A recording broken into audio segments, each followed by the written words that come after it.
কর্তৃপক্ষের সমন্বয়হীনতায় ১ বছর ধরে আটকে আছে নওগাঁর পত্নীতলার নজিপুর গগনপুর সড়কের সংস্কার কাজ।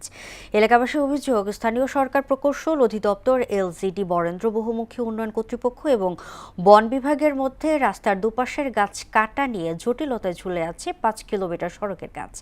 এতে চরম দুর্ভোগে পড়েছেন কয়েক লাখ মানুষ।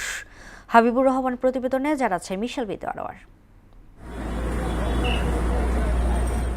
নওগাঁর পত্নীতলার গুরুত্বপূর্ণ যোগাযোগ মাধ্যম নজিপুর বাসস্ট্যান্ড থেকে গগনপুর সড়ক। প্রতিদিন এই পথ দিয়ে যাতায়াত করেন হাজারো মানুষ। এছাড়া এলাকার কৃষিপণ্য ও নিত্য প্রয়োজনীয় মালামাল পরিবহনের একমাত্র মাধ্যম এটি। কিন্তু সংস্কারের অভাবে চলাচলের অনুপযোগী সড়কটি সামান্য বৃষ্টিতেই মরণ ফাঁদে পরিণত হয়। ফলে প্রায় ঘটছে ছোট বড় দুর্ঘটনা।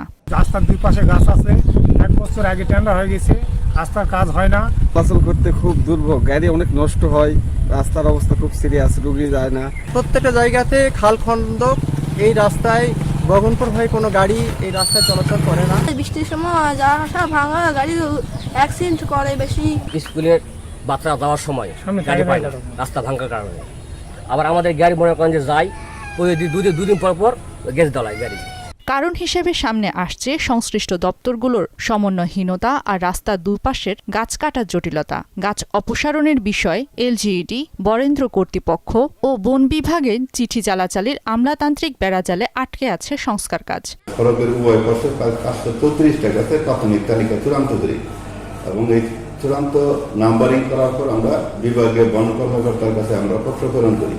যথাযথভাবে যখন চিঠি দিয়েছেন, এটা হয়তো 1 বছর হবে না, ওনারা কিছুদিন আগে চিঠি দিয়েছেন। চিঠি দিয়ে এটা যেহেতু সরকারি যে প্রসিডিউর আছে, প্রসিডিউর মধ্যেই কাজ হচ্ছে। লেআউট প্রদানকালে দেখা যায় যে সড়কের দুই পাশ দিয়ে বরেন্দ্র বহুমুখী উন্নয়ন কর্তৃপক্ষ ও বন বিভাগের গাছ আছে এবং এই গাছ বিদ্যমান থাকায় সড়কটি উন্নয়ন করা বর্তমানে সম্ভব হচ্ছে না। চিঠি চালাচালের এই বৃত্ত থেকে বেরিয়ে দ্রুত সব দপ্তরের কার্যকর সমন্বয়ের মাধ্যমে নজিপুর গগনপুর সড়কটি দ্রুত সংস্কারের দাবি স্থানীয়দের। মিশেল বিনওয়ার, মোহনা সংবাদ।